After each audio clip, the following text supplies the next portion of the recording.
now called to order. It is June 18th, 2025, and the time is 6:31 p.m. Our mission is to provide a safe and caring climate and culture in which we engage, inspire, educate, prepare, and empower all learners in partnership with their surrounding community to be successful in today's and tomorrow's society. Heather, can you please lead us in the Pledge of Allegiance?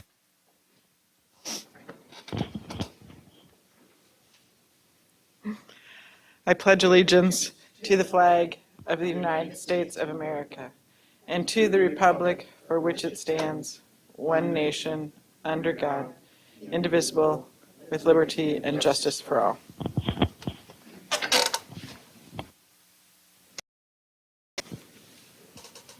And then when you're ready, can you please call roll?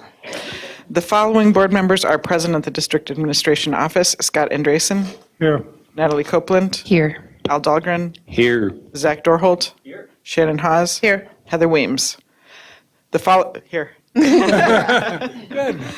following board members are not present: Diana Fenton. The following cabinet members and staff are present at the District Administration Office: Assistant Superintendent of Secondary Education, Dr. Jason Harris; Assistant Superintendent of E5 Learning, Nikki Hansen; Assistant Superintendent of E12 Educational Services, Shannon Avenson; Executive Director of Finance and Business Services, Amy Scalarud; Media Technicians, Paul Novak and Gordy Scott; and Custodian on site is Austin Goodwater. Thank you. Then I'm looking for a motion to approve tonight's board meeting agenda. So moved. I have a motion by Scott, a second by Natalie. Heather, can you call vote? Shannon Haas? Yes. Heather Weems, yes. Scott Andresen? Yes. Natalie Copeland? Yes. Al Dahlgren? Yes. Thank you. Then we have the consent agenda. The consent agenda consists of non-controversial items the board adopts routinely without debate. Any single member may remove an item from the consent agenda by requesting removal at the time the consent agenda is moved for adoption.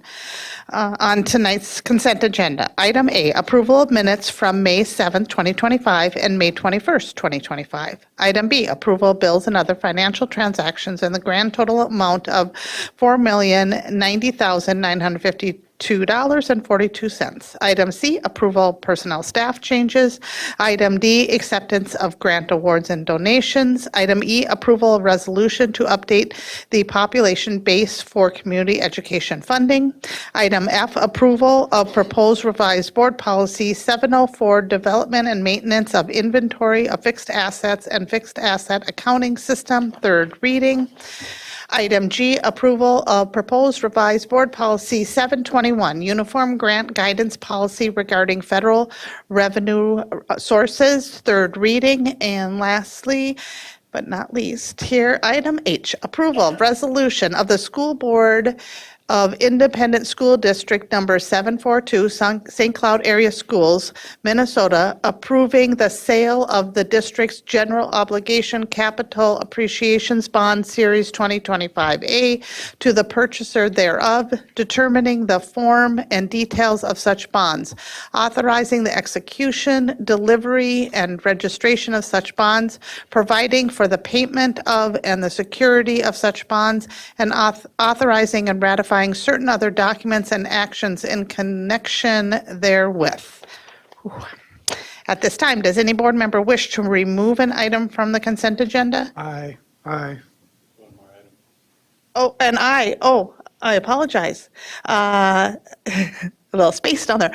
I designate depository. So thank you, Scott. So does any board member wish to remove an item? Natalie?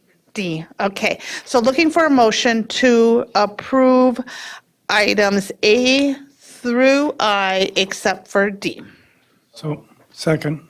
I have a motion by Al, a second by Scott. Heather, can you call vote? Natalie Copeland? Yes. Zach Dorholt?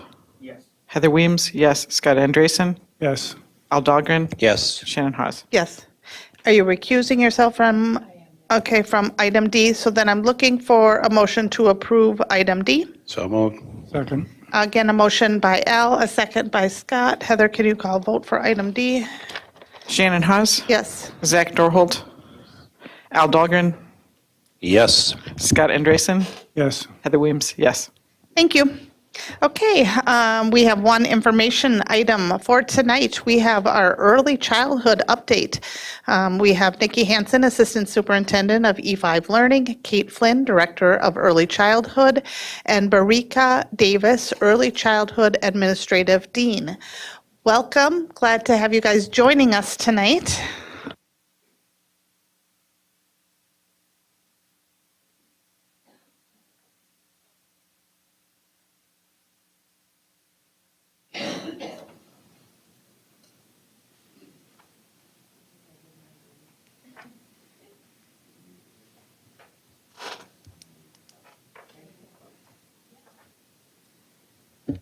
Test 1, 2. Thank you. Good evening, Chair Hawes and district leaders, board members. We are thrilled to be here. I'm Kate Flynn. As Shannon said, I call myself the interim early childhood director. Some of you may have recognized me. I was a former Talahi and Madison principal.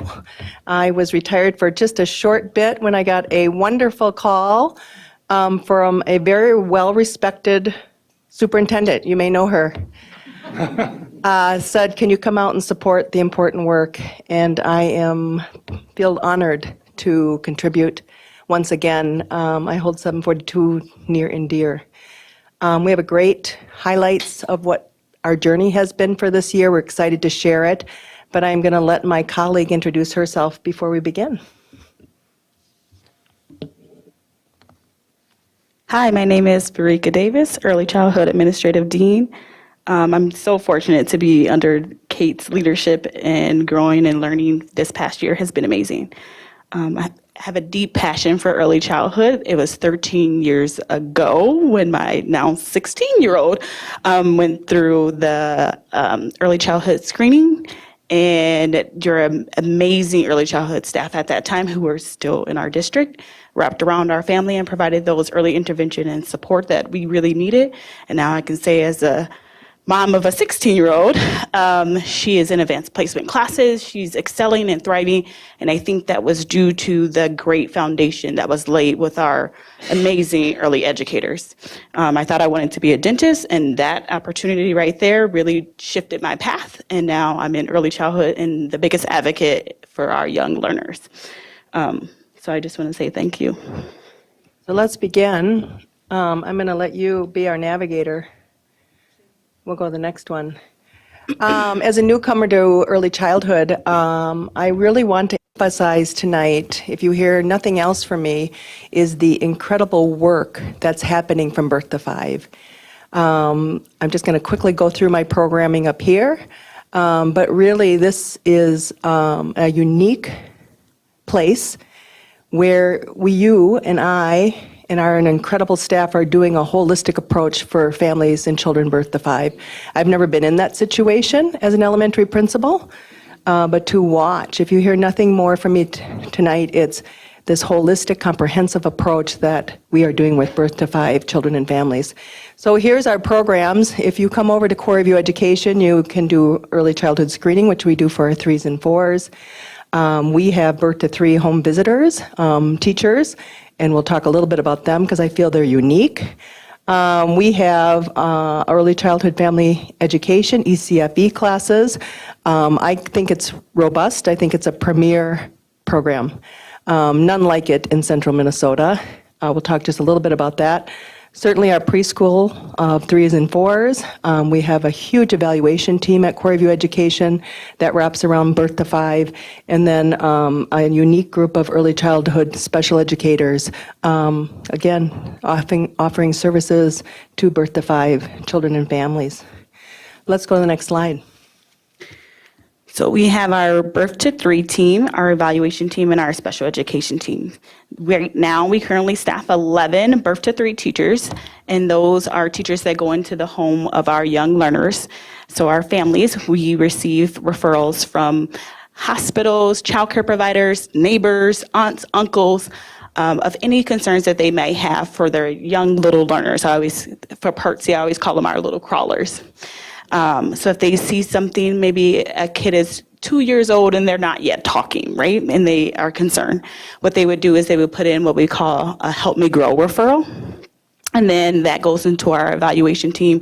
And then that if those students qualify, then they would get a birth to 3 teacher who comes and walks alongside that family, really providing that early intervention support. Next, if we look at our early childhood family education, Minnesota was the leading national for ECFE. And actually, your St. Cloud Schools ECFE was the first in early childhood education. I think that's pretty impressive. There they are, and they are servicing day and night, any kind of classes for infants, all the way up to age 5. Next, we have preschool. Right now, we currently serve in our 24-25 school year, 853 students.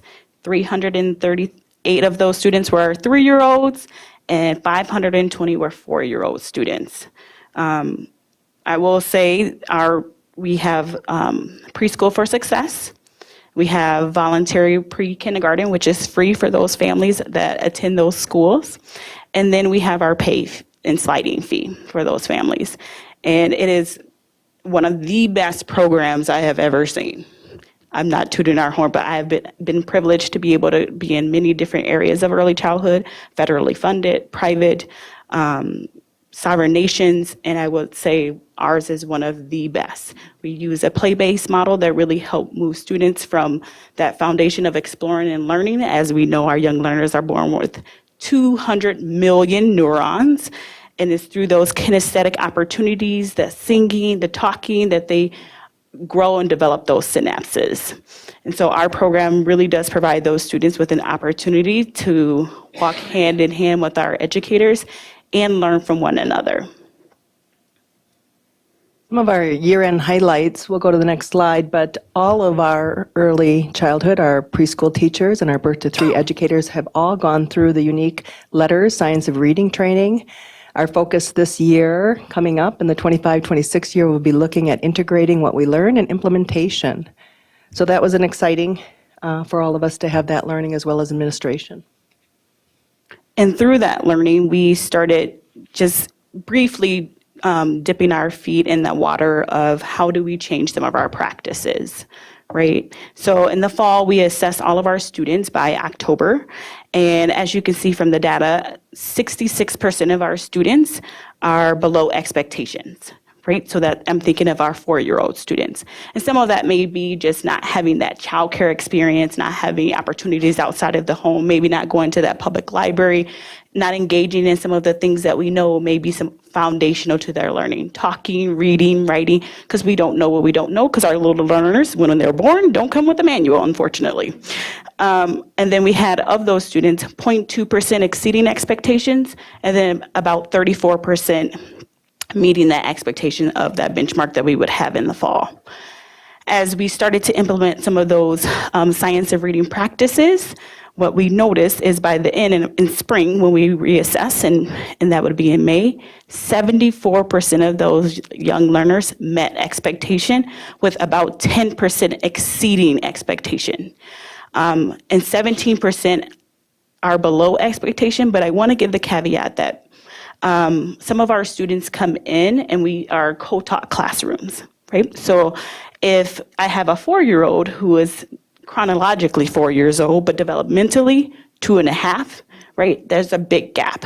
So those students still are making progress. And I want to say out of all of our preschool students, we're about 20% of our students are neurodivergent. So I even think about if 20% of our students are neurodivergent and maybe in 2.5 at that toddler range, we still were able to push that development up so that 17%, maybe they didn't grow as widely, but they did have some growth, which I think is so beautiful at the young stage, because you can see that progress immediately, right? Language starts to develop, whether that's through pictos or touching and pointing and some of that beautiful growth that we get to see.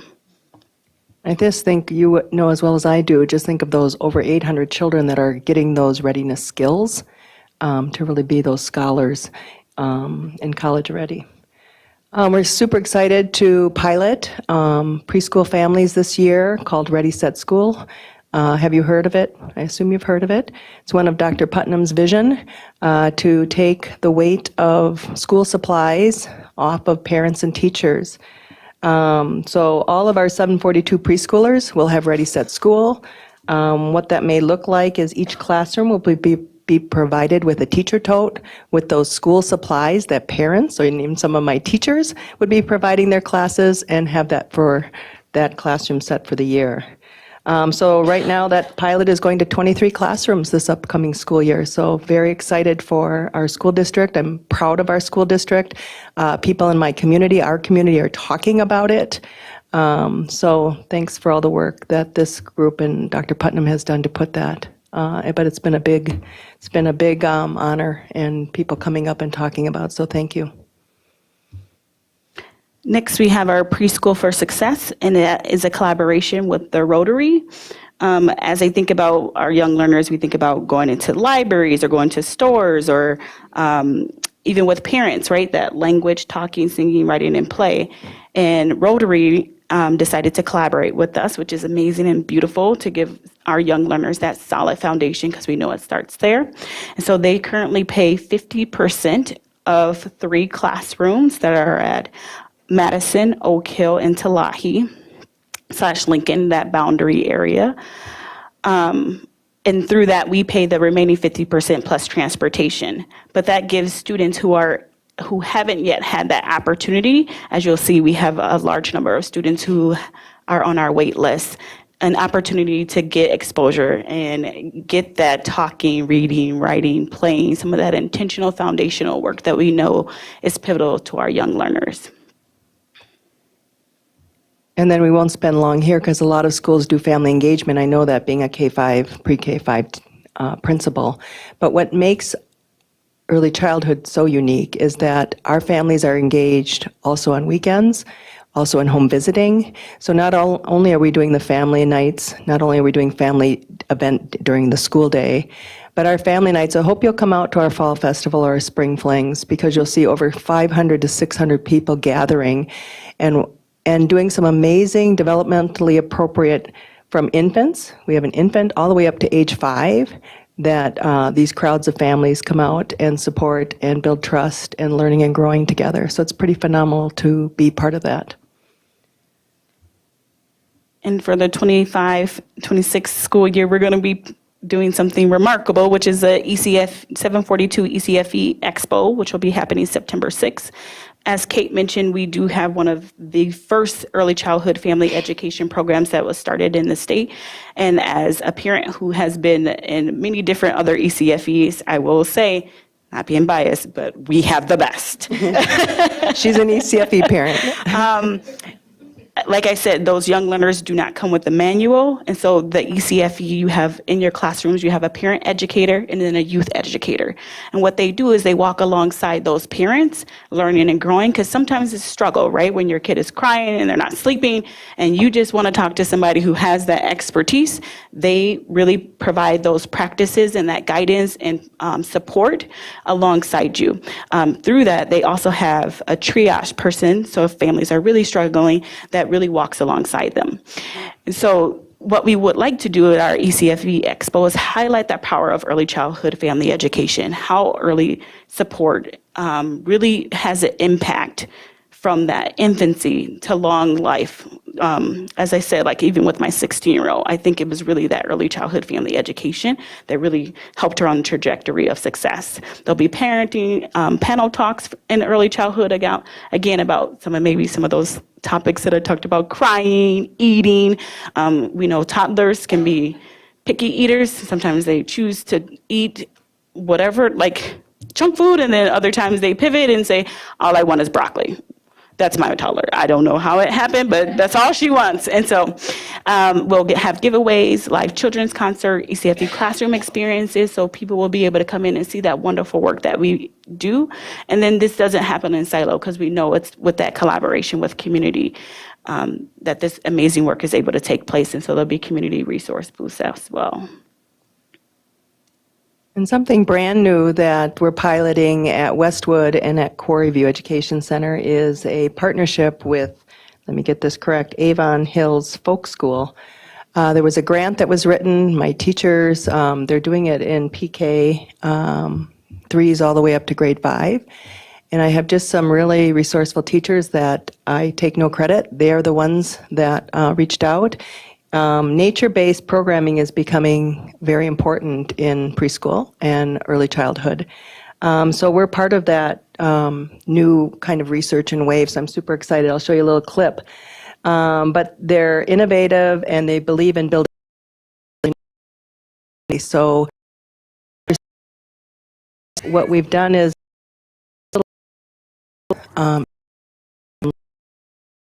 you and team just kind of Avon Hill bases co-teachers.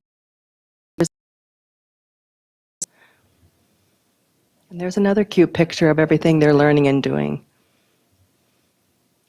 And we're growing. We just added 2 special education spaces, and as you know, our Welcome Center is moving back to the district office because we are growing in early childhood.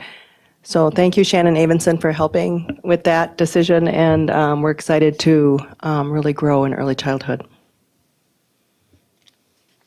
So for our enrollment for 24-25, we service 326 parents and children within early childhood family education.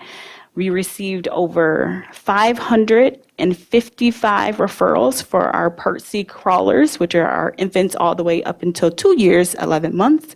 And of those referrals, 287 of those students ended up qualifying for services. So our birth to 3 teachers that go in the home, right? So I said we started with 11, and the 25-26 school year we'll have 13, just because our neurodivergent population is expanding, and we know that early intervention services really do create an impact. In our pre-K 3s, we service 94 students, and then our pre-K 4s, 474 students. And for our evaluation team, we received 874 referrals. That's typically about 25 to 30 referrals in a month from our birth to 3, which is 0 to 3, and then our Part B, which is 3 to 5. And to give you a next door neighbors to the north, they receive about 2 referrals a month. So we're receiving 25 to 30, and they're receiving about 2.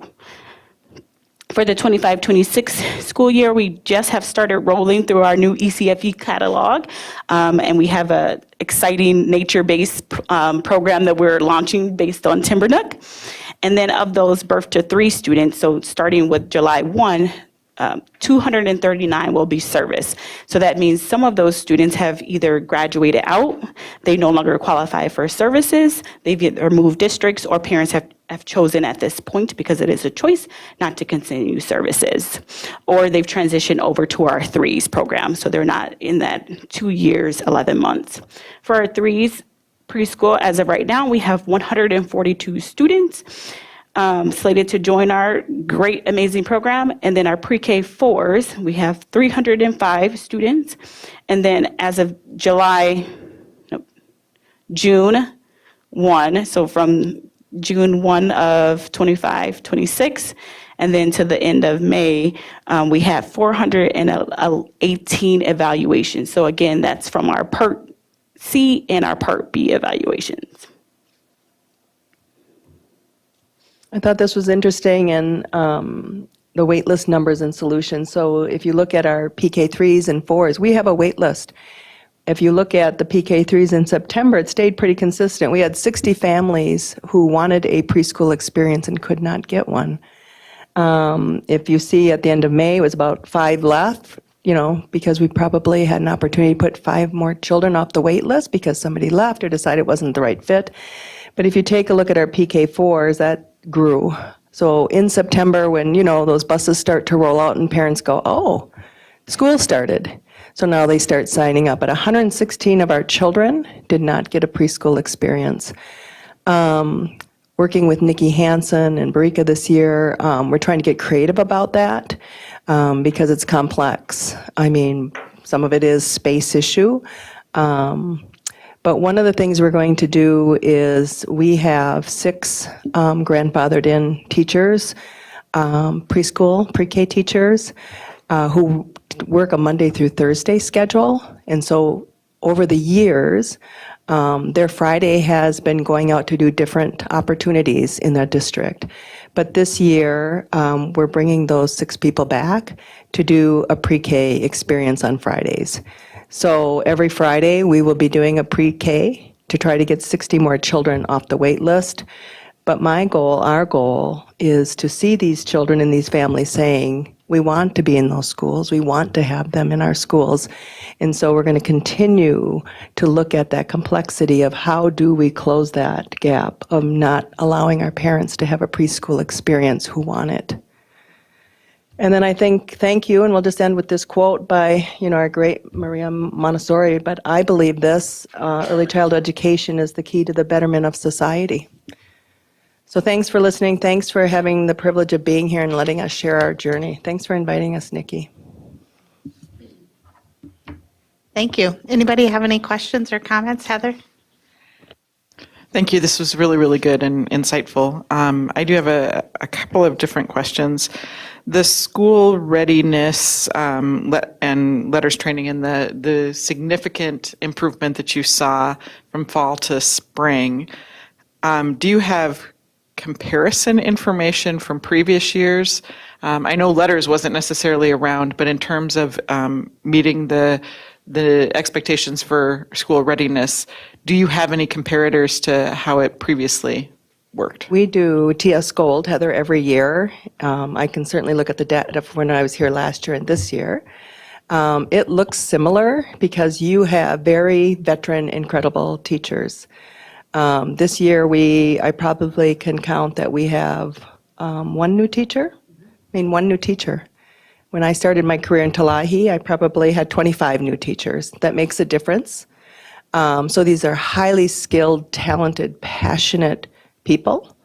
So I think the data looks really strong as we get from fall to spring because they are experts in their craft, in their teaching and learning.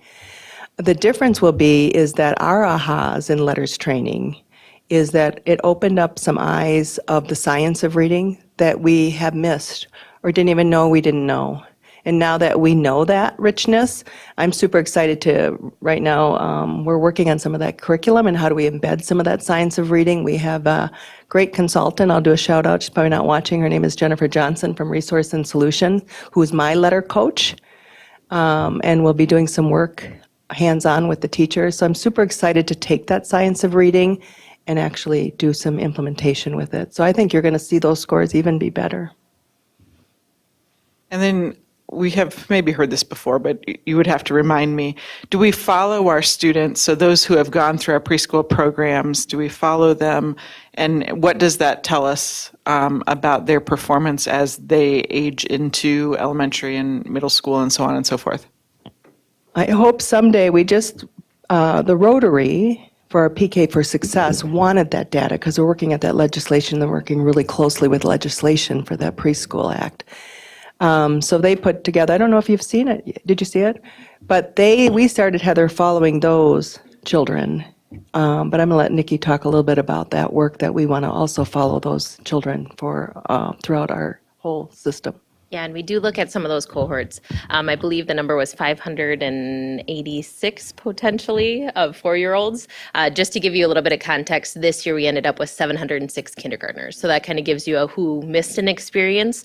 Some of that data that we started to decipher through was those who had an experience and those who did not, and how they performed either social emotionally along with their literacy and math skills. And we do see discrepancy in their data. Now the assessments do change from preschool to kindergarten because you have FastBridge starting in kindergarten and TS Gold in pre-K, but certainly taking a look at those cohorts of learners is something that we do with our kindergarten teachers to assess skills early to say how do we close that gap as soon as possible. And then just a couple of comments. I love that you're doing work with Avon Hills. That nature piece of it, I think, is so critically important just to exploration and probably, well, in my estimation, for their future lives and respecting the earth that we live on and how you engage with nature and all of those sorts of things. And just your comment about all the neurons and synapses that are happening. We know tons of research about the growth that happens pre-5 and how important it is. So to put those things together and to let them explore and give them an opportunity, just very impressive work, and thank you for your time. I hope you're all invited. I hope you'll take me up on coming out and calling up and saying, Kate, I would love to just walk through Core View Education and just come see some of the pieces that we're doing.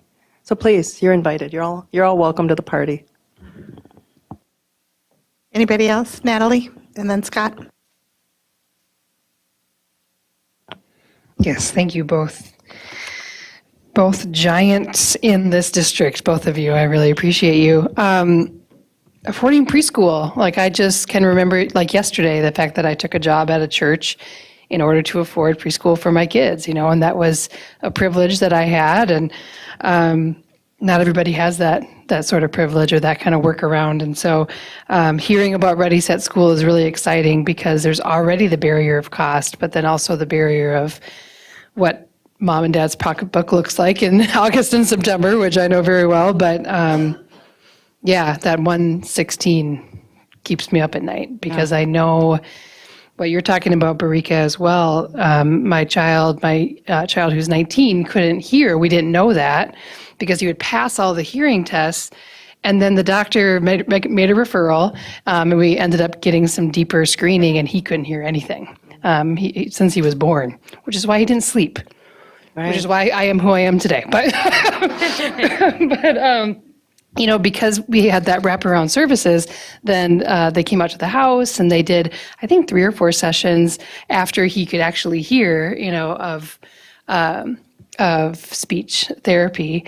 And just in those 3-4 sessions, he tested out. But like, what if we weren't in this country, right? What if I didn't have this privilege? What if this birth to 3, person didn't come and work with him? Like, would he still be, who he is today at the U of M? And so it's just so important. I want to shout out for your teacher retention.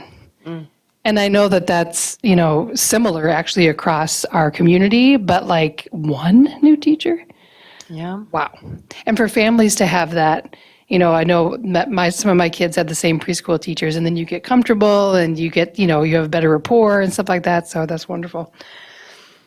And when I saw the Westwood outdoor space and just, we do boring stuff here on the board, like say, yes, we'll accept, that's not boring, it's wonderful. We'll accept this land, but then it's like, what is actually going to happen with that? And then when you see little bodies doing what they want to do and that we have experts coming and teaching us, it's just, it really is that partnership. Right. So thank you for all your great work. Teachers. Kudos to our teachers to do that work. I mean, Yes. that was all them. That wasn't me. It Yeah, was all them. These are incredible human beings that are passionate about the work that they do. So I'm really, every day I try to tell them, I hope they're watching, every day I say, I'm so honored and privileged to get to work alongside you. Yeah. They're just masterful people. my mom was a preschool teacher, and that's just it. Like, she'll see kids out in the community now, and they're like, Miss Copeland, oh my gosh, and they're 35 or whatever. But Right. Magic. Magic it is happening magic. right Thank you over guys.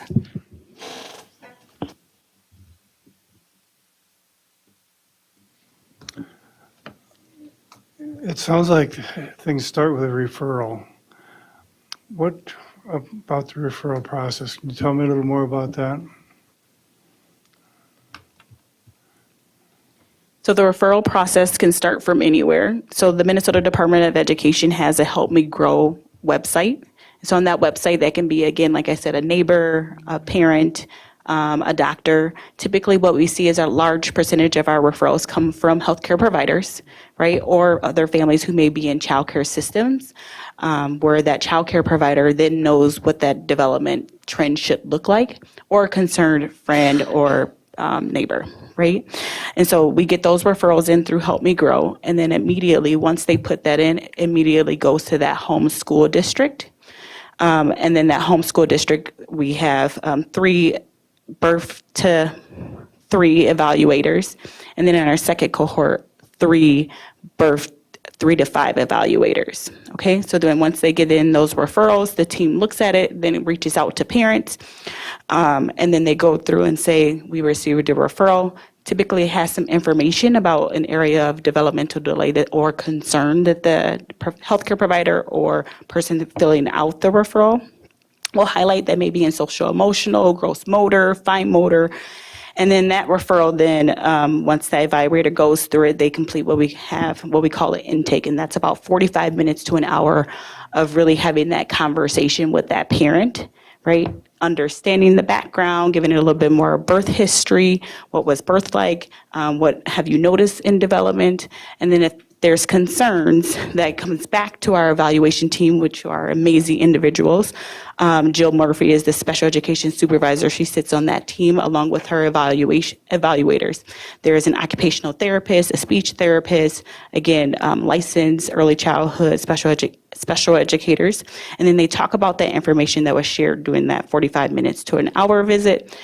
From there, the team decides, based on that development and trajectory of where that kid is, that student is, and decides, okay, should we move forward? And then if they move forward, they utilize criterion reference, norm reference assessments, and that parent input. And then from there, they make a decision on whether that student qualifies based on norm reference measures. Does that make sense? Wow. Oh, you actually got to my second part, evaluation. We have kind of an intake, then this evaluation team that goes over all the data. And it sounds like you might do a little bit of testing at that point. Correct. Yep. So they utilize two of them, like a norm reference, which will go off that standard state of what we see in development, and then criterion reference, right? That gives a little bit more input and a little bit more of that parent. Oh, this is what I'm noticing at home, because we know sometimes we can only see a child when they come in for assessment for about an hour. But you have been with your kid for 24 hours of the day for 365 days, so you really know them. So then we help guide them in that conversation. Then we utilize that data to make informed decisions, similar to what you would see in our K-12 process, right, where they utilize that data to make informed decisions on whether a student would then be passed from that community connecting to that special education process. Similar to it. Is there any competition in the private sector to what you're doing? As far as evaluations, Pre-K in general, I guess. well, I will say that we have a very lofty wait list. And so when we are unable to service our students, we do collaborate with community partners, right? Because we want to make sure all of our students are able to get an experience, whether that's from us or others. So I don't think it's necessarily competition. We all collaborate with one another because we understand the importance of those early foundational experiences. And so Kate is on a committee, and myself are on this CAN, which is that child care provider.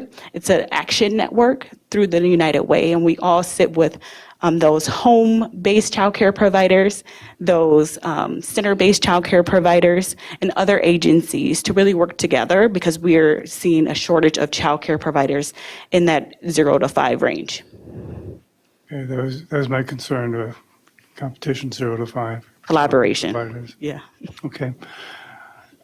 When we bought or got the Westwood land donated, it was wonderful. We didn't know what to do with it. And now looks like you're doing something with it. How did this develop? So beautiful. And I think it started through a conversation. From what I remember, your director of equity was approached from someone at Avon Folk Hills School. I think her kiddo somehow, and then she started that conversation, then reached out and said, they said, we had this amazing opportunity and program. Do you think it would be available? And our amazing district executive staff put it in that community notebook that all of our staff get, and said, who would be interested? And of course, our young, our educators, who are amazing, like Kate said this would be a great opportunity for our young learners, right, to get outside, to play, explore. We know that. And through that, those conversations started, and those teachers really led that work. And we just came alongside to really help facilitate that space. to get it within our region instead of going all the way out to Avon Hills, because we only have a 2-hour and 40-minute program. We know it would take an hour at least there and back for that transportation, and that takes away from that opportunity. So utilizing the space that we had at Westwood, I will say the teacher who has been teaching there for over 10 to 14 years said, out of all of my years of teaching, the first day they went out there, that was the most joy I have ever seen. And you have parents who are sitting their kiddos, right? Because you don't know what to expect in rain boots and some of those sweatpants. And you say, you are going to get a little dirty. Then you come home and you see the pictures and you're like, yeah, you really did get dirty. So just really providing that outdoor opportunity for them to learn and grow. Yeah, and I would just say a big shout out to Avon Hills as well. They reached out with that Minnesota grant that was No Child Left Inside, which gave us that opportunity. And so they were great partners as we worked to get the right fit, and then even collaborated to come on site with us to keep our littles close to home. So that was wonderful. And then Westwood also has a committee who is working not only with these unique field experience opportunities of learning with purposeful play in our district, but also looking at how do we create that nature playground for students at all periods throughout the school year. So they're doing lots of good work over there at Westwood. I'm so glad that we're getting good use out of that donation. For a while, we just, what are we going to do with this? But now it's working. It's excellent. Transportation, how are we doing for transportation? For our preschoolers, Yeah, yep, we are doing great. Transportation has been great partners. One of the things, we had many sessions with our teacher leaders as well as our teaching union with those collaborative solutions to come up with the Friday Fours pilot that we have this year coming up, which is that one-day program on Fridays. And transportation was a huge piece of that. We knew as we planned early that we didn't want to create a program that said you have to transport, because that only creates more barriers within our community. And so they came in and figured out a way to route for that one-day program, and were great collaborators with us. So we're super appreciative of their work too. glad it's working. Do you run part-time teachers out there also, or are these all full-time people, or?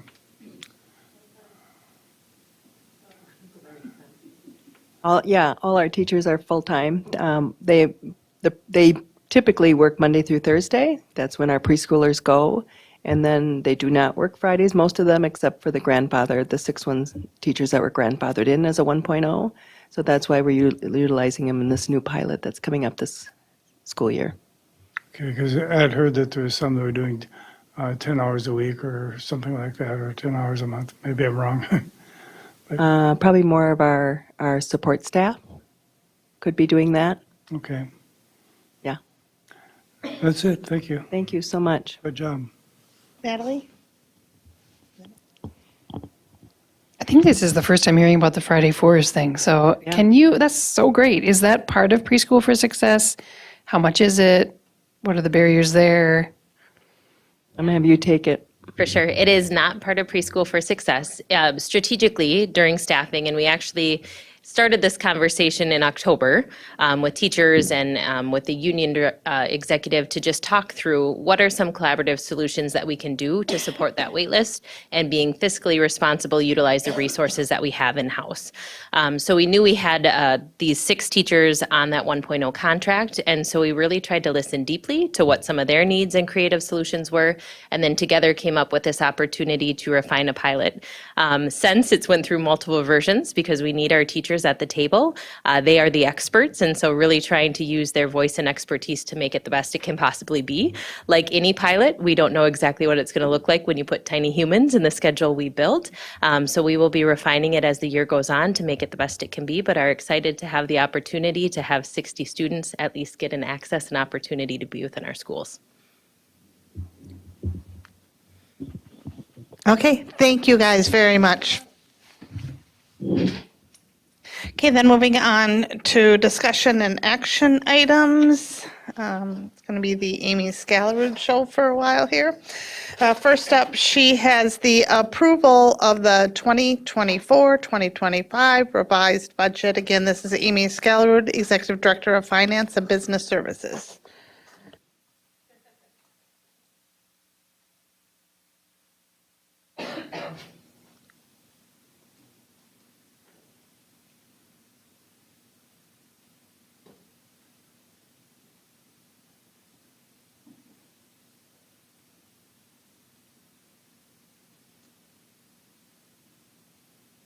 Okay. Good evening, Chair Hawes, members of the board. This will be the abbreviated version of the budget. We went through it in great detail at the last meeting. So we'll just go through a quick recap, and it's really sorted into two different approvals. The first is the approval of the revised budget for 24-25, the school year that we just completed. And so what you're seeing on the screen is we'll look at revenues first, then expenditures, and then ending fund balances as projected. And so our revenue, 3 columns shown here. The first is what was approved a year ago or so on the original budget, what that looks like in terms of budget adjustments, and then the revised budget. So for revenues, general fund, we did have an increase in revenues compared to the original budget, which is not uncommon. We often have grants and other funding sources that come in after the budget's done. And so the majority of that increase is related to additional grants or increases in entitlements for things like title or special education. We know we budget conservatively when we start the year. And so the majority of that is grant-funded revenue, which will have a corresponding increase in the expenses for those programs. And then there is also an increase in the revenue budget for interest revenue, given that rates were higher than projected. Some minor budget adjustments in transportation and operating capital, nothing significant. As we move into the other funds, a large adjustment in Fund 2 for food service. Some of that is the federal fresh fruit and vegetable grant program, and then also to account for the increase in reimbursement rates. We always budget conservatively. Those increased and what those rates are never released at the time we're doing budget. And so there was an increase in the revenue, and again, there will be a corresponding increase in the expense for those rates. Looking at community education, there's an increase in the revenue related to our entitlement for adult basic education. In the building construction fund and the debt service fund, both of those revenue adjustments are tied to interest revenue. And so again, as we have money sitting in accounts, in the construction fund, that would be bond proceeds for construction-related projects. In the debt service fund, we have a large amount of money sitting in an escrow for the tech bond that was refunded that isn't callable yet. So there's about $70 million sitting there. As you can see, $70 million earns a lot of interest in a year when rates are higher than expected. So that's why we see the large adjustment in debt service where we wouldn't normally see that. And then the last fund there that has an adjustment is the OPEB trust fund. As we discussed at the meeting last time, that fund has now been closed. However, that decision to close that fund and transfer any remaining money was done after the budget last year was done. And so the majority of that budget was zeroed out, with the exception of a small amount remaining in interest revenue and offsetting expense. As we look at expenses, you see a large increase in the general fund. Again, part of that is the offset to those revenue increases, but the majority of that is those one-time costs that are spending down the assigned fund balance, with the largest of those two being the Apollo Theater improvements and the McKinley addition. And so you'll see that when we look at the fund balance page that we know that we had assigned those money because of the difference in timing and crossing fiscal years. And so that is a large adjustment, but it's not coming from unreserved fund balance. It's coming from that assigned. Again, small adjustments in transportation and operating capital, nothing significant.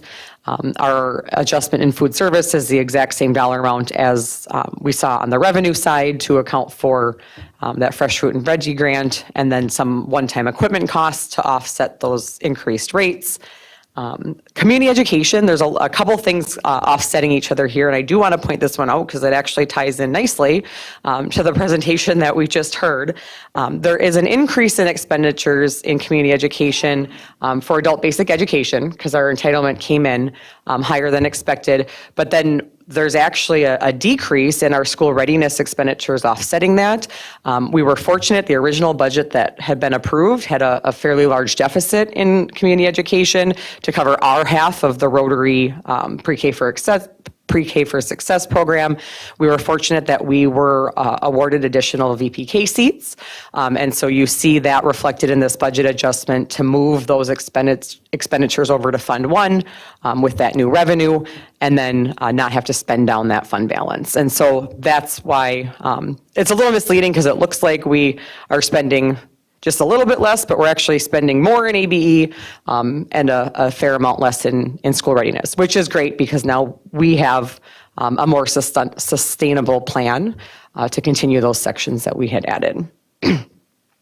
Looking at building construction, as we try to estimate how much work is going to get done before and after June 30th, that's pretty much a shot in the dark. And so we ended up with a little bit more of that LTFM spending actually in 23-24. And so that budget has been reduced to reflect what was actually spent this year. And then that same adjustment that we talked about on the revenue side for the OPEB fund. And then the last fund there that you see an adjustment for is the health insurance fund.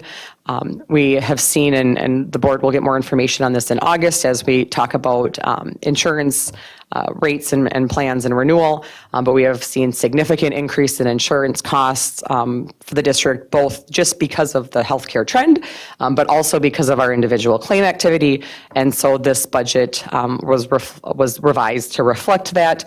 You'll see on the next slide that there's still a fund balance, but it has eaten into that really nice healthy reserve that we had, and those rates and that plan moving forward will come to the board in August.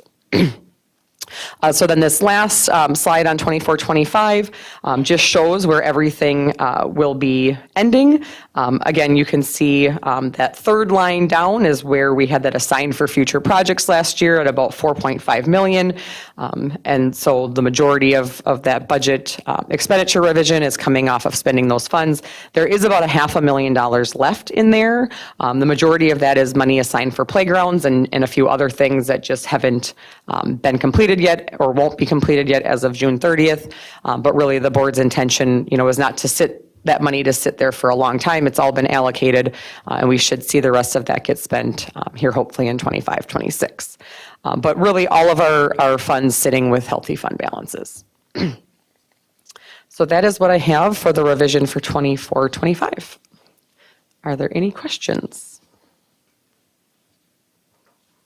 Okay, so this one is an action item, a couple of them here. So we're looking for, administration recommends that the Board of Education approve the 2024-25 revised budget. Looking for a motion to approve that. So move.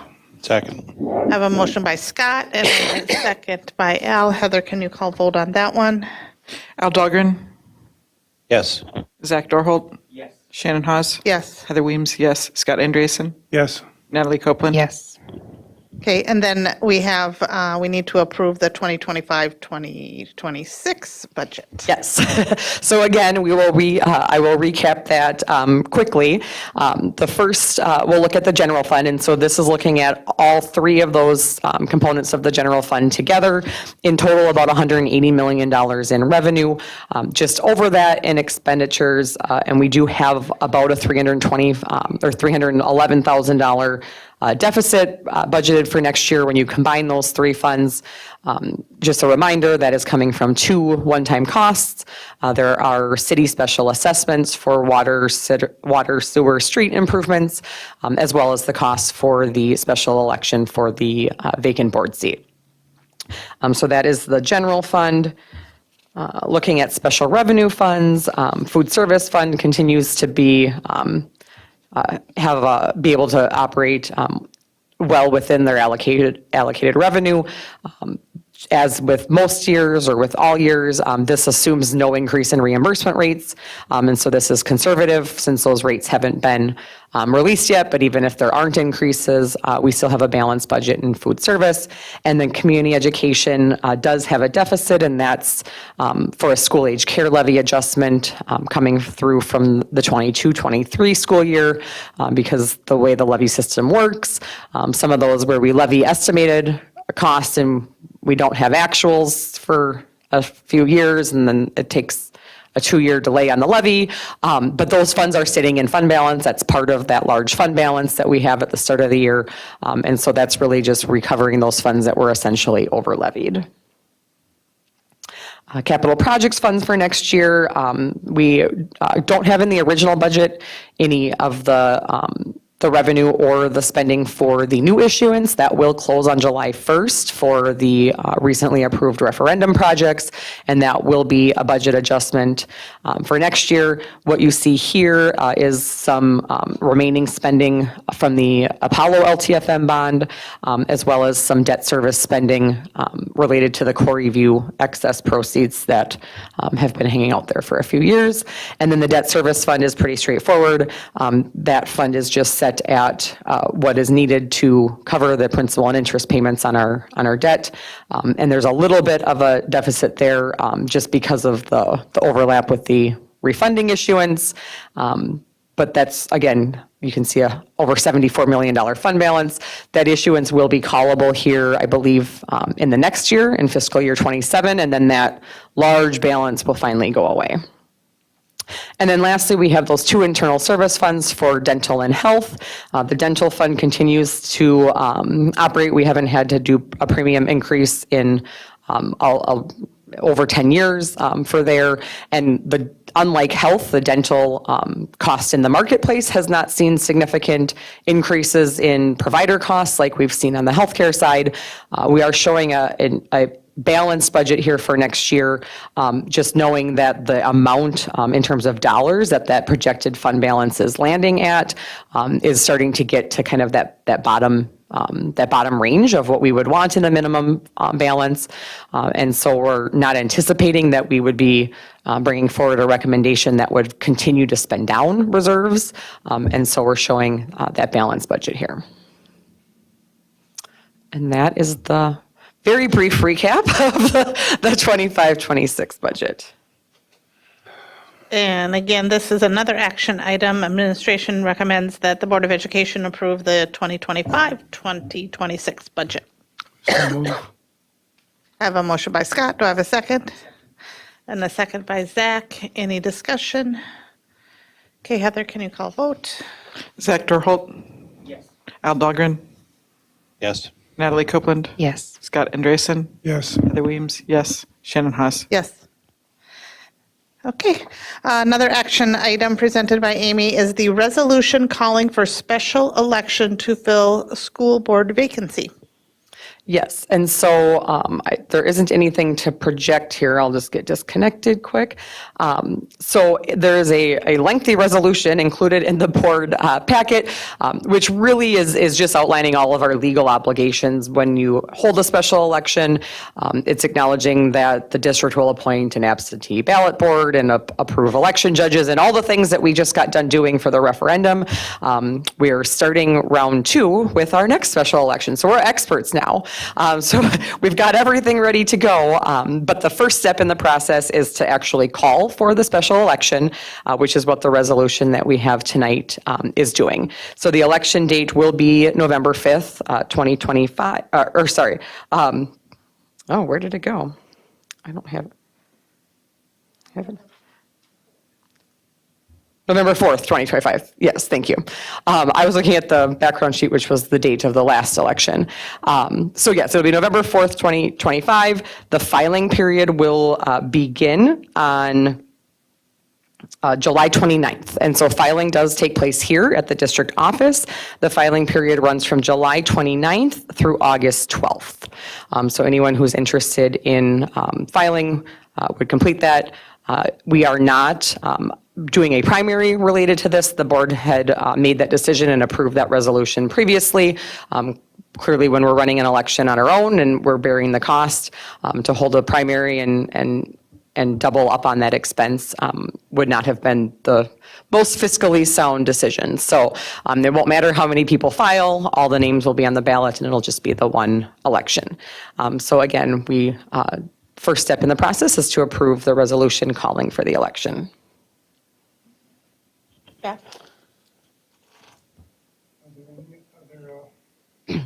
Any other governments that are going to be holding elections about the same time we can share at least some of the cost with? Yes, so Stearns County does have to hold an election for an open commissioner seat. That is only 13 of our precincts, and so they will be responsible for the 13 precincts. So they will handle the costs and the hiring of the judges and all the logistics for those 13 precincts. We are still waiting to get information from the Secretary of State's, given that we're both holding special elections, how that works for absentee voting. So we don't have answers on what that looks like yet, whether both entities have to have absentee voting at their location. We're also still waiting. We haven't gotten final confirmation from Benton County that they aren't doing anything. They had inquired at the Secretary of State's office. I believe they were supposed to have a meeting last night or tonight, but we haven't heard anything definitively that they are or aren't. The other two counties, Wright and Sherburne, have told us that they are not, and none of our cities are doing anything.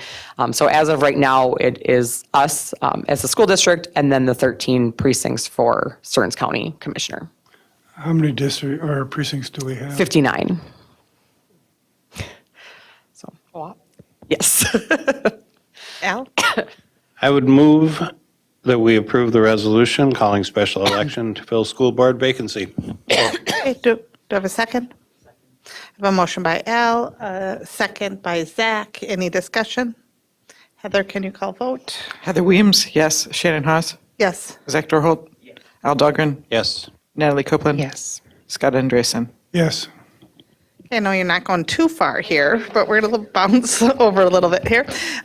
So that was it for our action items. Thank you. We have first up, now moving on to discussion items, we have Shannon Avison, Assistant Superintendent of E12 Educational Services, presenting a second reading for proposed revised board policy 699, closing of district facilities due to inclement weather or other emergency conditions. Good evening, everyone.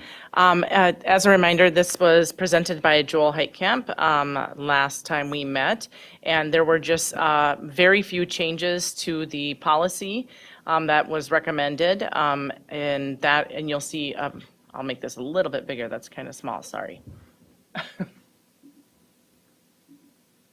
There we go. Better. How's that? There we go. All right.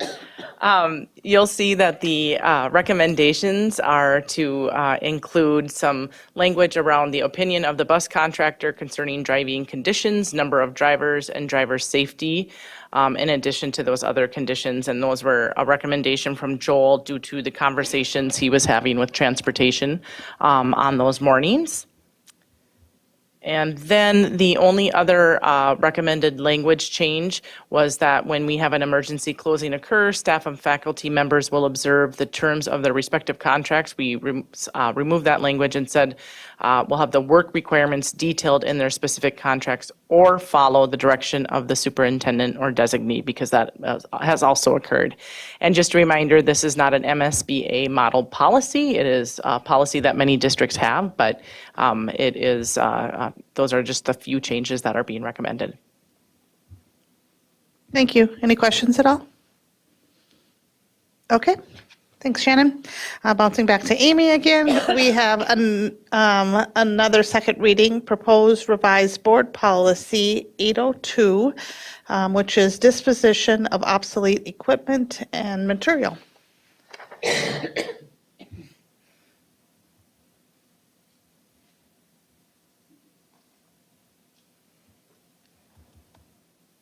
Okay, there were no changes from the first reading, and the only changes to this policy were to change the threshold for disposals, requiring a bid from $100,000 to $175,000, and then there was a slight change to remove the excess computer disposal exemption, to eliminate the option for us to give it to or to sell it to a family, since that's not something as a district we do, and then also to add a charitable organization as an allowable entity to transfer ownership to. So those were the changes in the policy, and again, nothing has changed since reading number 1. Any questions at all? Okay, and then we have the 10-year long-term facilities maintenance plan, again, presented by Amy Scalarud, Executive Director of Finance and Business Services. All right. So I'll just really briefly do a quick recap on what the long-term facilities maintenance program is. This is a program that's set by the legislature. It comes from funding from two sources, state aid and levy, with the majority of it coming from local levy.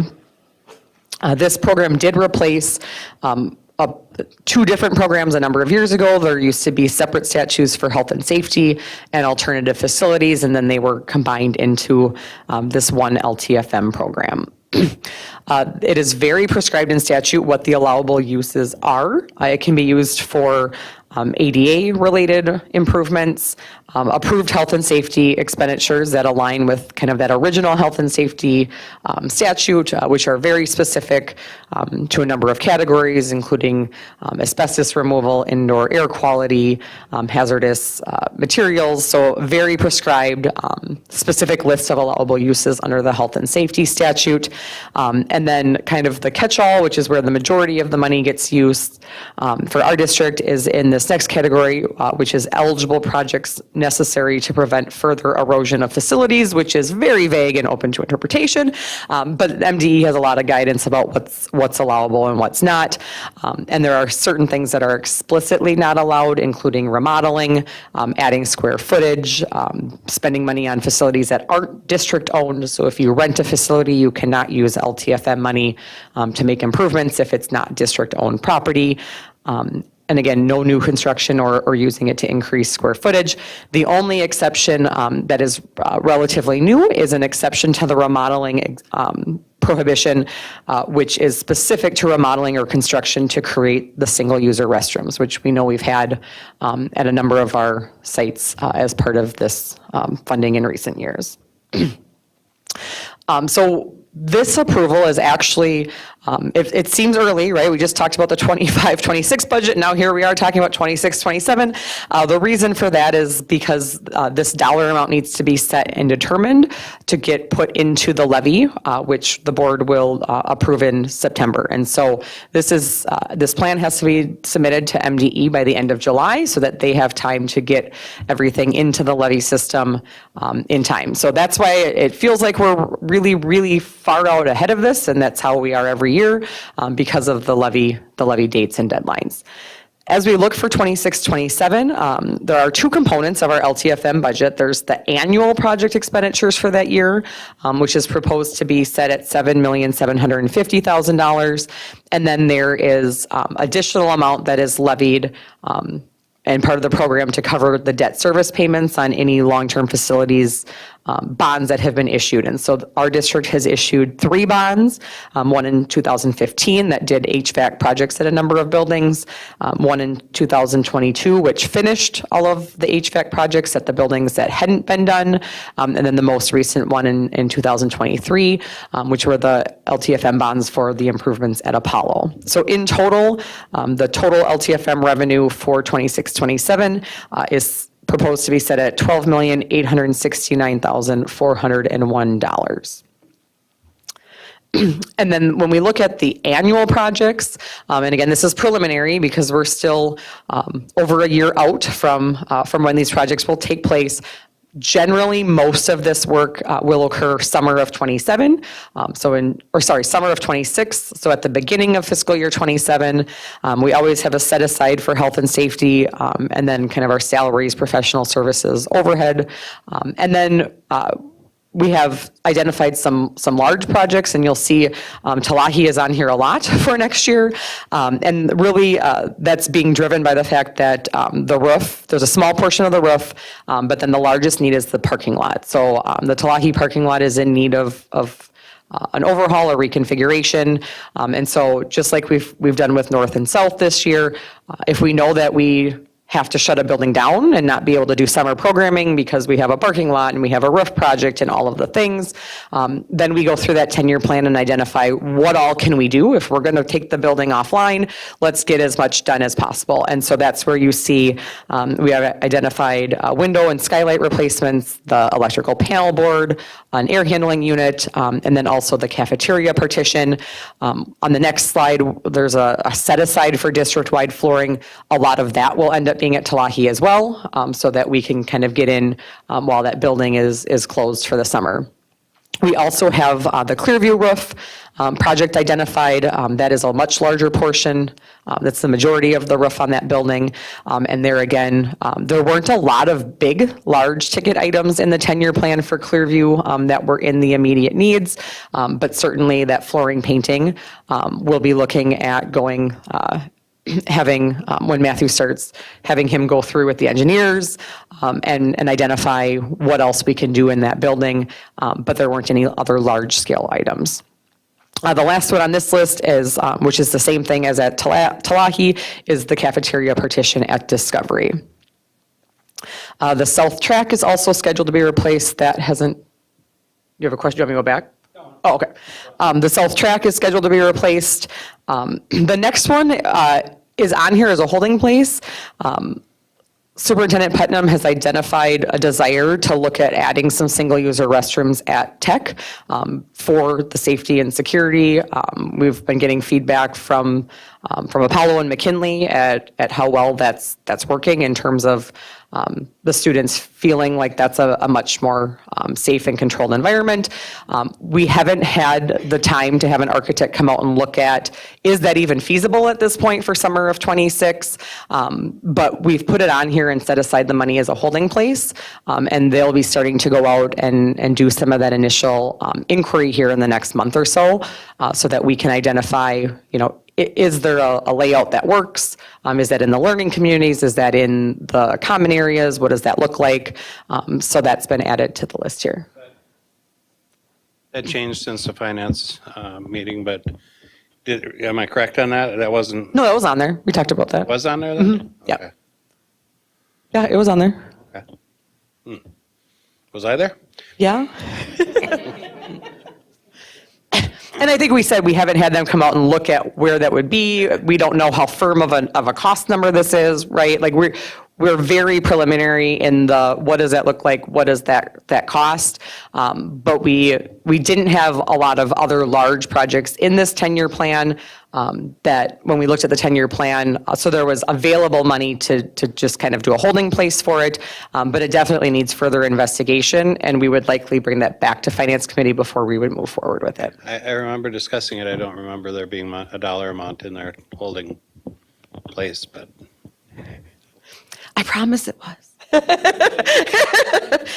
But again, I do want to give the disclaimer that dollar amount is not a firm dollar amount. It has not been provided by an architect or a construction manager. We really kind of use the number at McKinley. Like if we were to do one bank of restrooms and this is how much it costs there, this is roughly what we would think it would cost. It's by no means replacing every restroom in that building. The intention is maybe to do one set somewhere, and where that is would still yet to be determined. The next two items are things that they're on here as district-wide. There's specific buildings that have needs identified, the canopy and foundation repairs. A lot of that is at Apollo and then Discovery, Oak Hill, Talahi, anywhere where we have kind of those concrete canopies that overhang.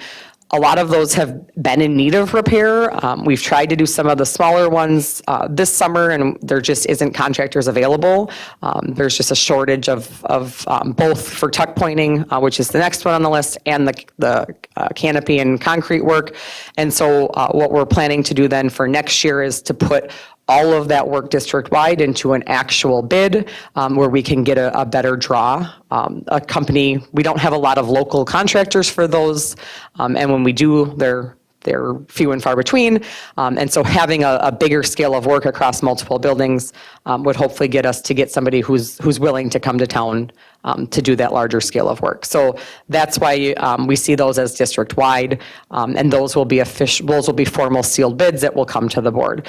And then the rest of the items are really just allocations for things that come up. We know we have paving and concrete repairs in the buildings that come up, HVAC and plumbing, roofing repairs, issues with building envelopes, so windows, doors, hardware, things like that. Inevitably, knowing that this is over a year from now, there are going to be things that we can't predict. And so the rest of these items are really holding places. And then there's still $800,000 unallocated based on what was identified now. But again, we have a process that we go through with engineers every year as it gets closer to kind of identify those things that maybe weren't on our radar today, but will be a priority as we get closer to the actual start of this year. So that is what I have. There's questions? Al, did you have more? Go ahead. Looking at this is, I didn't ask this at the finance because I wasn't thinking about it then, but we've talked before when we've gone through this about seal coating and developing some kind of a seal coating plan, number one, getting some sort of strategy for what type of seal coating we're going to do. But number two, we've been putting down a lot of pavement around the district. I mean, we've done a lot of parking lots. And if we don't seal coat them, we're going to be right back where we are in a few years. It's just part of the maintenance of tar, of asphalt. You got to get those cracks sealed so that they don't take on water and then expand with ice and contract. And crack more and then just break up. They just crumble. So I'm just wondering, now this is out 2 years, this is out 2 years from now. So that would fall into that district-wide paving and concrete repairs. That's not enough though is it for, I mean, I almost feel like it should be like our, it should be on a schedule where it's like, we Right. just rotate through the schools in the district. And it's like every third year at the very least, they would get hit. And if that's every third year, we're looking at doing how many schools per year? It doesn't cost as much unless it's something other than what we've been doing. Yeah, and see, I think that's where Okay. when we've talked about it in the past, we talked about looking at the type of seal coating that we do. Because based on what we've been doing, this is generally, because we do sort of do those in a rotation. A lot of our parking lots are still relatively new, so we're not necessarily needing to do every lot yet. But in terms of what we've been spending to do the annual seal coating, but I don't know where that ever landed, if Joel and Marcus have done any of, looking into that. So we'll want to I have. haven't heard anything back on that, something look but at I get a little concerned because again, this is out a couple of years now. Right. I don't know, do we have any seal coating plan for this year? Probably not. I don't know, because I am not the one that schedules the project, so I could not tell you. I'm going to guess that we don't, and then, so that puts it out another year, and then it isn't too long before you're at the point where it's been, I do know we just did the pavers at Tech, so we just did the sealing of the pavers, so that one I do know, because that one we just completed the contract, and that one just came through for payment.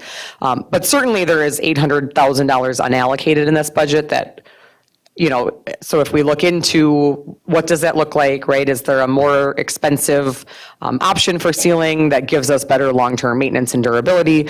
I certainly feel like that could and there be is, something we they're a could lot more pull. expensive. Right. But, I just look at it, it's like, we're really good at allocating.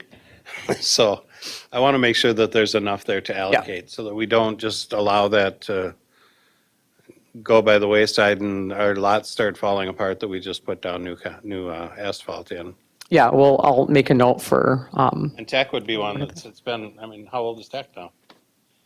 It's really never been seal coated, that asphalt part. the asphalt part, yeah. Yeah, and it needs to be. Or we're going to have broken up parking lots and we're going to be looking at replacing them. So Yep. I get a little bit concerned, and I'm still a little bit concerned. This is down, again, these dollars were down a little bit from what we have had.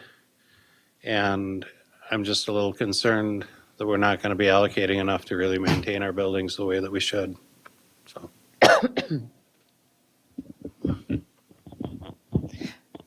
Okay. this is a discussion item tonight, but do we formally have an action item? Yes, so it comes back for approval in July, and really what comes for approval is the dollar amount that we're levying. Those revenue and expenditure spreadsheets for the formal LTFM program. The state does not require, kind of this project list is more supplemental, so what's approved are in the board attachment, the revenue and expenditure 10-year plan spreadsheets as required by MDE, and that typically goes on the consent agenda in July. Okay. Any other questions at all? All right. Thank you.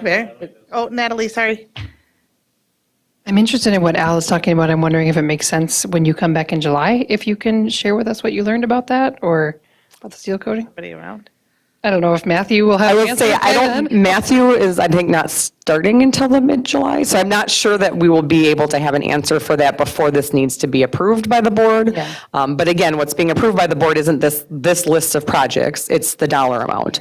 Yeah. And so, certainly that 800,000 that's unallocated could be moved to paving and concrete, for us internally as an allocation so that we know that's kind of where we want to hold it now, because this is really an internal document that's used for planning purposes. But we could absolutely shift that 800,000 over and just say, maybe we don't need 1.2 million for paving or sealing, but then we have an ample budget there to cover what we might need to do for that summer. I'll give you a real good example on that seal coating. If you go over to McKinley and look at the lower lot, it's cracking, there's weeds growing in it, and those weeds grow and it creates more cracking. It's not that old. That lot was done not too terribly long ago. I mean, it's been several years. And I think that we have seal coated it once, but that's where it has to just be on a regular schedule. Right. And we got to look at the quality of the seal coating that we're using. So it's a concern. Yeah, I think that'll take some time to do that analysis, right? Put together what are the options, what are the costs? Certainly we'll need to have somebody go do that tour of every building, right? Where are our highest priorities, lay out that schedule. But like I said, we certainly could move that $800,000 over. I agree with you on that, but we talked about it last year too. And it was kind of the same thing. Because I talked about it last year and we talked about the quality of the seal coating. And I said we should have someone go out and talk to Aztec and see what they do, because they do a lot of highway projects where they go and they put down the real thick oil and then they lay gravel on top of it and it gets driven on for about a month and then they go sweep it up and it looks. And I can't say definitively that we didn't look into that, right? Joel may have, unfortunately, he's not here because that wasn't a task I personally was charged with doing. That, falls under the operations department. But certainly I'll make sure to convey when Matthew starts that should be a priority so that we know that we can make sure that gets in the plan for next summer. And there is still unallocated money in 25, 26 because we had projects that are coming in under budget. And so certainly there might be an opportunity for there to be some significant money left where some of that work could even be done in June out of the current, well, not current, but the 25, 26 budget. So we can look at that and certainly see what the feasibility of that would be, because it's highly likely, like I said, that there would be money that we could do that in the coming fiscal year too.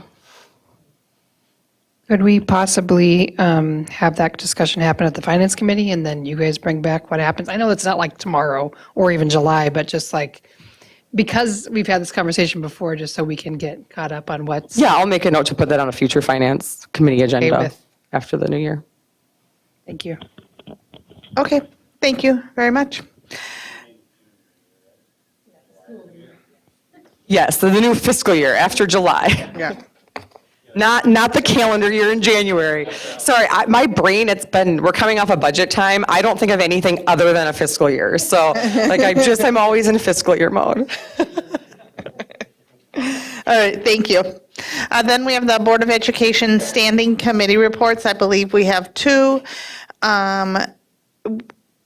Natalie, are you reporting? Okay, so we have Achievement, Integration, and Equity Committee, and Natalie Copeland is reporting that.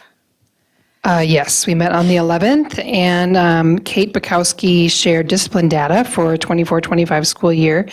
The district measures continue to show a reduction in out-of-school and in-school suspensions. We have made gains in our disproportionality in some areas, and skyward and documentation of more significant infractions has also decreased. So basically, it was a really great hour to hear all the great work that's being done in our schools. And we will meet again on the 20th of August, because we don't meet in July. Thank you. And then we have Board Finance and Audit Committee Chair Heather Weems. The Board Finance Committee met on June 9th. We talked about the transportation study. Gary shared information from a transportation study that we recently completed, which included current usability costs, assets, routing, and our bus contracts. He also shared information about the district services building property. We discussed naming of a new building. Lori provided the committee an update that the process for naming the new outdoor athletic facility at Apollo will begin soon. Staff, parents, and students will be involved in the process. And then finally, as we just talked about with the LTFM plan, Amy reviewed the preliminary 2026-27 LTFM plan, and the majority of the projects would be done in the summer of 2026. This will be discussed today, and again, voted on July 23rd. Thank you. And then we have future agenda items. July 23rd, 2025 board meeting topics will include activities update and the Minnesota State High School League membership video, approval of the 2025-2026 Minnesota State High School League membership renewal, approval of the 2025-2026 Minnesota School Board Association membership renewal. Got a theme going on here. Approval of the 2025-2026 Association of Metropolitan School District membership renewal. Then we have approval of Boys Swim Co-op. We have summary evaluation of the superintendent and graduation ceremonies for the 2025-2026 school year. At this time, does any board member wish to suggest a future agenda item? Al? And then maybe Scott. I'm not really suggesting one here. I'm just going to bring up some dates. For the Minnesota School Boards Association Delegate Conference, the resolutions, each year we've done a couple of resolutions and sent them. So they sent out some dates just recently. The resolutions are due to them no later than September 24th to be included this year. Okay. It's already on our meeting agendas for a discussion on August 6th, August 20th, and September 3rd. So I'm going to assume that the August 6th would be like a work session, kind of a general discussion from the board on what we want to do with resolutions. The August 20th would be a first reading of the resolution, and then the September 3rd would be a second reading of the resolution and passage by the board. Okay. Neither Scott or I are necessarily at the delegate conference this year. There's a new election this year. So I'll throw my name in the hat to run for it. But I haven't heard from Minnesota School Boards Association when that takes place. So as far as nominating and electing directors. Is that possible that that nomination happen? I mean, is that happening then sometime between now and the September 24th, or how? Yeah, What comes first? it happens,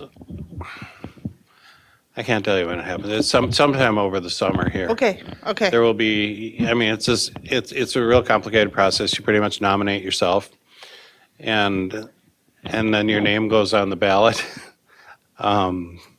There isn't a whole lot of campaigning or anything like that involved. I think I sent an email last time to all of the member districts, or all of the District 6 members, board members from all of the districts in district, aren't we 6? I don't know what we are.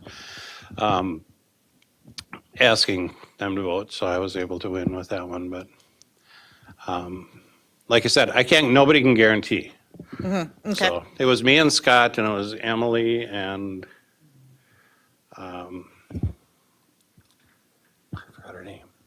two from Sartell.